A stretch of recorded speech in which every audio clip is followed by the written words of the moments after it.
अस्सलाम वालेकुम मेरी प्यारी सी यूट्यूब फैमिली। रमज़ान आप सभी लोगों को बहुत बहुत ज़्यादा मुबारक हो मेरी पूरी फैमिली की तरफ से। और मेरा आज का व्लॉग स्टार्ट हो रहा है सहरी टाइम से। तो जुमे का दिन है और जुमे का दिन बहुत ख़ास होता है क्योंकि इस दिन सबसे ज़्यादा दुआएं कबूल होती हैं और जुमे के दिन ज़्यादा से ज़्यादा कुरान पढ़ने को कहा गया है और ज़्यादा से ज़्यादा दुरूद शरीफ पढ़ने को कहा गया है और एक ख़ास वक्त बताया गया है जिसमें हमें ढेर सारी दुआएँ करनी चाहिए। अच्छा, उसके बाद में सहरी से जैसे ही फ़ारिग हुई, नमाज़ पढ़ी, कुरान पढ़ा क्योंकि मैं सुबह में एक सिपारा ज़रूर पढ़ती हूँ फ़जर की नमाज़ के बाद में। वो एक दिन में मैं 3 सिपारे पढ़ रही हूँ अल्हम्दुलिल्लाह। ये काफ़ी टाइम से मैंने रूल बना रखा है कि मैं हर रोज़ 3 सिपारे पढ़ती हूँ रमज़ानों में, जिससे कि मेरे 10 दिन के अंदर एक पूरा कुरान अल्हम्दुलिल्लाह पूरा हो जाता है। और ये बहुत यूज़फुल भी होता है क्योंकि देखें दिन भर हमें काफ़ी ज़्यादा काम करने होते हैं और फ़जर के बाद का ही एक टाइम होता है जब हम फ्री होते हैं। और वैसे भी फ़जर की नमाज़ पढ़ने के बाद में सोना भी नहीं चाहिए, तो इसलिए मैं सबसे पहले नमाज़ पढ़ने के बाद में ना कुरान लेके बैठ जाती हूँ, कुरान पढ़ लेती हूँ। फिर जब मैं सुबह को सो के उठती हूँ दोबारा से, तो जो भी मुझे हल्की फुल्की साफ़ सफ़ाई करनी होती है क्योंकि मम्मी कहती हैं सुबह उठते के साथ ही रोज़ा होता है तुम्हारा, तो इतनी ढेर सारी साफ़ सफाइयाँ लेके मत बैठा करो। तो मैं हर रोज़ क्या कर रही हूँ ना कि मैं शाम के टाइम में ज़्यादा डीप क्लीन कर रही हूँ अपने घर को अच्छे से बनिस्बत सुबह के। और सुबह को मैं बस इस तरह से झाड़ू पोछा लगा देती हूँ, बेडशीट वगैरह भी चेंज नहीं कर रही हूँ, शाम में ही चेंज कर रही हूँ। तो मम्मी ने ये रूल बनाया है इस रमज़ान के मैं सुबह में ज़्यादा साफ़ सफाई नहीं करूँगी क्योंकि फिर मैं बहुत ज़्यादा थक जाती हूँ और मुझे बहुत ज़्यादा वीकनेस होने लगती है। और अल्हम्दुलिल्लाह जुमे का दिन है तो इतना बाबरकत दिन होता है, ये बहुत ज़्यादा बाबरकत दिन होता है। तो मेरी प्यारी बहनों, जुमे के दिन को हर एक लम्हे को अच्छे से गुजारिएगा और कोशिश यही करिएगा कि कुरान पढ़ें और हो सके तो सूरत अल कहफ पढ़ें। इसके पढ़ने वाले की जो होती है ना, सबसे पहली फजीलत तो ये है इसका पढ़ने वाला पूरे हफ्ते अल्लाह की हिफ्ज़ व अमान में रहता है। दूसरा ये उसकी कब्र में रोशनी हो जाती है और तीसरा ये होता है कि उसकी जो भी दुआएं होती हैं वो सारी कबूल होती हैं। तो मेरी प्यारी बहनों, कोशिश ज़रूर करना कि जुमे के दिन सूरत अल कहफ ज़रूर पढ़ें। और मेरी प्यारी बहनों, दुरूद शरीफ का तो बिल्कुल भी नहीं छोड़ना है। दुरूद शरीफ चलते फिरते पढ़ना है, सल्लल्लाहु अलैहि वसल्लम ही चाहे पढ़ती रहें लेकिन ज़रूर पढ़ें। और मेरी प्यारी बहनों, जैसा कि आप जानती हैं कि फ़र्ज़ नमाज़ पढ़ने पे हमें कितना सवाब हासिल होगा इस महीने में, तो अगर हम एक्स्ट्रा नमाज़ें पढ़ेंगे, एक्स्ट्रा नवाफिल अदा करेंगे तो हमें और भी ज़्यादा सवाब हासिल होगा। तो मैं यहाँ पे पढ़ रही हूँ चाश्त की नमाज़। इसको सुबह में पढ़ा जाता है, तो सुबह में आप 9 बजे पढ़ लें, 10 बजे पढ़ लें, 11 बजे पढ़ लें, पौने 12 बजे तक इसका टाइम होता है।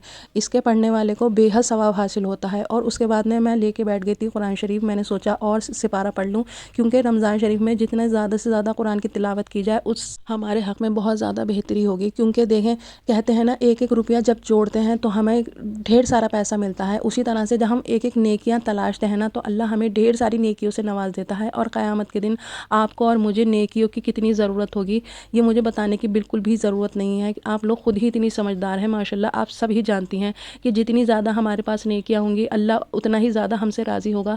और ये महीना अल्लाह को मनाने का महीना है, अल्लाह को राज़ी करने का महीना है। तो एक एक सेकंड अपना इस तरह से इस्तेमाल करना है जिससे कि अल्लाह हमसे राज़ी हो जाए। अच्छा, फिर उसके बाद में मैंने नमाज़ अदा कर ली थी। फिर मैं थोड़ी देर के लिए लेट गई थी। अब मैं मिल रही हूँ आप लोगों से शाम के टाइम में। तो यहाँ पे बना रही हूँ मैं फ्रूट चाट। तो मैं बनाती हूँ क्रीम वाली फ्रूट चाट क्योंकि हमारे घर में ये बहुत ज़्यादा हिट है, बहुत ज़्यादा पसंद करी जाती है। तो इसमें ज़्यादा कुछ भी यूज़ नहीं होता, बस क्रीम होती है, क्रीम लेते हैं। और आप चाहो तो आपके पास में दूध की मलाई हो ना, तो आप वो भी यूज़ कर सकती हो। इतनी मज़े की बनेगी ना, इतनी टेस्टी बनेगी। इसके अंदर डाल दी थी मैंने पिसी हुई शक्कर, चाट मसाला और जो भी आपके पास फ्रूट हो उसका आप यूज़ कर सकते हैं। वैसे तो हर चीज़ पे शुक्र भेजना चाहिए क्योंकि अल्हम्दुलिल्लाह ना जाने हमारे पास क्या कुछ है और ना जाने कितने लोगों के पास ये चीज़ भी नहीं है। तो जो भी चीज़ मैसर हो रही है उसका शुक्र भेजें क्योंकि बहुत सारे लोग ना जाने किस किस चीज़ से तरस रहे हैं। तो हर एक चीज़ का शुक्र भेजें। आप जो भी खा रही हैं शुक्र भेज के खाएंगी, अल्लाह का शुक्र अदा करेंगी ना, तो आपके रिज़्क में इस तरह से बरकत कर दी जाएगी। जिस तरह से आसमान से बूंदें टपकती हैं ना, तो कितनी बारिश पड़ती है, इस तरह से हमारे ऊपर रिज़्क की बरसात होती है जब हम शुक्र भेजते हैं अपने मालिक का। और हम बनाएंगे पकौड़े, तो आलू के, पालक के, प्याज के पकौड़े हम बनाएंगे। और हमने डिनर में बनाया था हमने शिमला मिर्च दर्रा। तो उसका मैं आपको वीडियो नहीं दिखा पाई हूँ क्योंकि हमने रात में खाना नहीं खाया था। अच्छा, मेरी इतनी ज़्यादा तबीयत ख़राब हो रही है ना और डॉक्टर कहीं पे मिल नहीं पा रहे क्योंकि दिन में जाने की हिम्मत नहीं हो रही। शाम को तराबी का टाइम है, हमें भी तराबी पढ़नी है, डॉक्टर साहब को भी तराबी पढ़नी है। तो शाम के टाइम में डॉक्टर साहब की शॉप जो होती है ना वो बंद मिल रही है। तो मेरी इतनी ज़्यादा तबीयत ख़राब हो रही थी ना, मेरी आवाज़ भी नहीं निकल रही थी। और अभी मेरी इतनी आवाज़ भारी हो रही है ना, बहुत ज़्यादा। और मेरी प्यारी बहनों, आप लोग मुझे बताएं आपका पहला रोज़ा किस तरह से गुजरा, कैसा गुजरा और आपने क्या क्या दुआएं की। और मेरी प्यारी बहनों देखें, दुआएं ज़रूर करिएगा, क्योंकि देखें अल्लाह पाक हमारी ना जाने कौन सी नेकी को कबूल करे या ना करे, लेकिन वो हमारी सारी दुआओं को कबूल करेगा, ये उसने कहा है। कहते हैं ना, बहुत सारे लोगों की बहुत बहुत ज़्यादा बड़ी बड़ी नेकियां भी कबूल नहीं होती और किसी की बहुत छोटी से छोटी नेकी भी कबूल हो जाती है। तो मेरी प्यारी बहनों, किसी भी चीज़ को छोटा मत समझना, किसी भी नेकी को छोटा मत समझना। कोशिश यही करना कि अपने रिस्क में ऐसे लोगों को शामिल ज़रूर करना जो इस रिस्क के हकदार हैं और उनको नसीब नहीं हो रहा है। तो अपने आस पड़ोस में पता करना कि आपके आस पड़ोस में कोई ऐसा घर तो नहीं है जहाँ पे छोटे बच्चे हों या बिना शादीशुदा बहनें हों और उनके घर में कोई हिसाब ना हो खाने पीने का। तो इस तरह से उनके घर में अपने घर से इफ्तारी भिजवाना और ये कह के भिजवाना कि हमने सोचा आज हम आप लोगों को अपने इफ्तार में शामिल करें। तो इस तरह से उनकी कोई रुसवाई नहीं होगी, कोई बेइज्जती नहीं होगी और अल्लाह की नज़र में भी आपकी बहुत इज़्ज़त बढ़ जाएगी और आपको बहुत ज़्यादा सवाब भी हासिल होगा इस बात का कि आपने अपने रिस्क में दूसरों को शामिल करा, अपने पड़ोसियों का ख्याल करा। और मेरी प्यारी बहनों, हमने इफ्तार के लिए बना लिए थे पालक के पकौड़े, आलू के पकौड़े और हमने बना लिए थे बॉयल चने, जो बाज़ार में मिलते हैं ना मसाले वाले चने, वो बना लिए थे। तो जो मैंने एक्स्ट्रा रमज़ान में प्रिपरेशन करके रखी थी वो अल्हम्दुलिल्लाह यहाँ पे सब काम आ रही है, ज़्यादा मेहनत नहीं करनी पड़ रही है। अगर आप लोगों ने अभी तक मेरा वो वाला प्रिपरेशन वाला व्लॉग नहीं देखा है ना, तो जाके ज़रूर देखिएगा, आपके रमज़ानों में बहुत हेल्पफुल रहेगी जो मैंने चीज़ें बनाई हैं। इंशाल्लाह आपका इफ्तार बहुत ईजी हो जाएगा और आपको इफ्तार के टाइम पे कोई भागदौड़ करनी नहीं पड़ेगी, हर चीज़ आपको रेडी मिलेगी। तो मैंने खटाई पीस ली थी, मैंने चिली फ्लेक्स पीस लिए थे, जिससे कि हमारे चने हो गए थे एकदम मज़ेदार चटपटे। जब हम पहले से प्रिपरेशन करके रखेंगे ना, तो हमें रमज़ानों में बहुत सारा टाइम मिल जाएगा इबादत के लिए। मैं बार बार इबादत के लिए इसलिए कह रही हूँ क्योंकि देखें, जो हाउसवाइफ होती हैं, जो घर की लड़कियाँ होती हैं ना, उनको बिल्कुल भी टाइम नहीं मिलता। बहुत सारी हाउसवाइफ को तो क्या बोलते हैं, ख़ुराशी पूरा करने का टाइम ही नहीं मिलता, क्योंकि उनके बच्चों का, उनके घर वालों का इतना ज़्यादा काम होता है।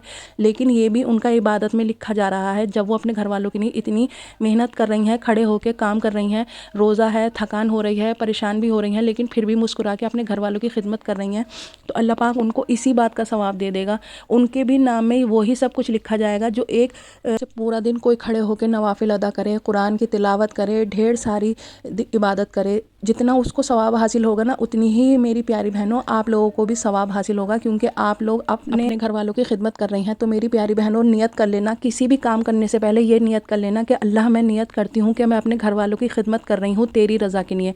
तो आपके हर एक काम पे आपको दुगना चौगना सवाब हासिल होगा। और मेरी प्यारी बहनों, कोशिश करना कि चलते फिरते इस्तग़फ़ार पढ़ें, जिससे कि आपके सारे गुनाह माफ़ हो जाएं और अल्लाह हम सभी से राज़ी हो जाए। और ढेर सारी दुआएं करनी है सभी बहनों के लिए, सभी भाइयों के लिए, कुल उम्मत के लिए दुआ करनी है। अल्लाह हम सब पे रहम करम फरमा दे, हम सब के गुनाहों को बख्श दे, हम सब की ख़ताओं को माफ़ कर दे, हमारी सारी जायज़ दुआएं, जायज़ तमन्नाएं पूरी फरमा दे।